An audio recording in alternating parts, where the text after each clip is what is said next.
Hi dear friends, welcome to our YouTube channel Vanessa world. ఈరోజు మరి ఒక వీడియోతో మీకు స్వాగతం పలుకుతున్నాను ఫ్రెండ్స్.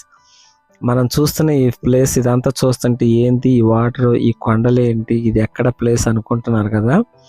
అదేనండి, ఎక్కడో కాదు, మన ఇజ్రాయెల్ దేశమైన గలిలియా ప్రాంతం అన్నమాట. దీన్నే గలిలియా మహాసముద్రం అని కూడా పిలుస్తారు.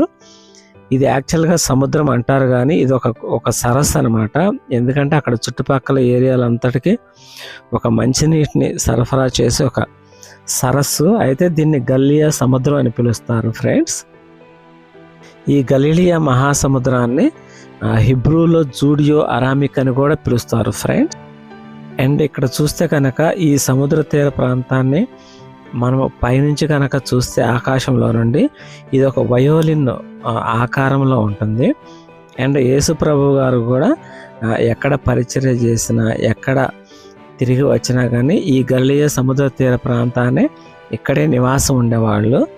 నిజంగా ఇక్కడ మన ఇండియన్ ఫ్లాగ్ని అట్లా చక్కగా ఎగరవేస్తూ మన ఇండియాని కూడా దేవుడు దీవించాలని చెప్పేసి ప్రేయర్ చేస్తూ ఇక్కడ చక్కగా ఈ సరస్సులో ఇట్లా జర్నీ చేస్తూ ఉన్నారు.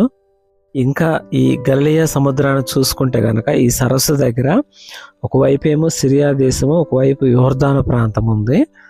ఇంకా ఈ ఇజ్రాయేల్ దేశం గురించి చెప్పాలంటే ప్రపంచంలోనే ఒక చాలా టూరిస్ట్ ప్లేస్గా ఉంది. ఎందుకంటే జీసస్ యొక్క ఆనవాళ్ళు ఉన్న ప్రదేశం కాబట్టి, ఆయన ఇప్పటికీ సజీవుడిగా ఉన్నాడు కాబట్టి ఈ ఏరియాని ప్రపంచమంతా కలిసి ఇక్కడికి దర్శించడానికి వస్తూ ఉంటారు.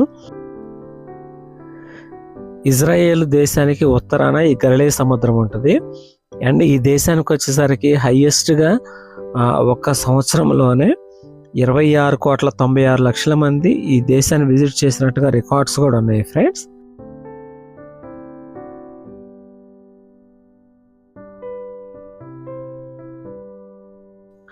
ఇలాంటి అద్భుతమైన ప్లేస్ను చూడటం మనకు చాలా సంతోషము, చాలా ఆనందము ఫ్రెండ్స్. ఇలాంటి మరిన్ని వీడియోలు చూడడానికి Vanessa world YouTube channel subscribe చేసుకోండి. మీ సపోర్ట్ని మాకు అందించండి. Thank you so much for your watching. Love you so much guys.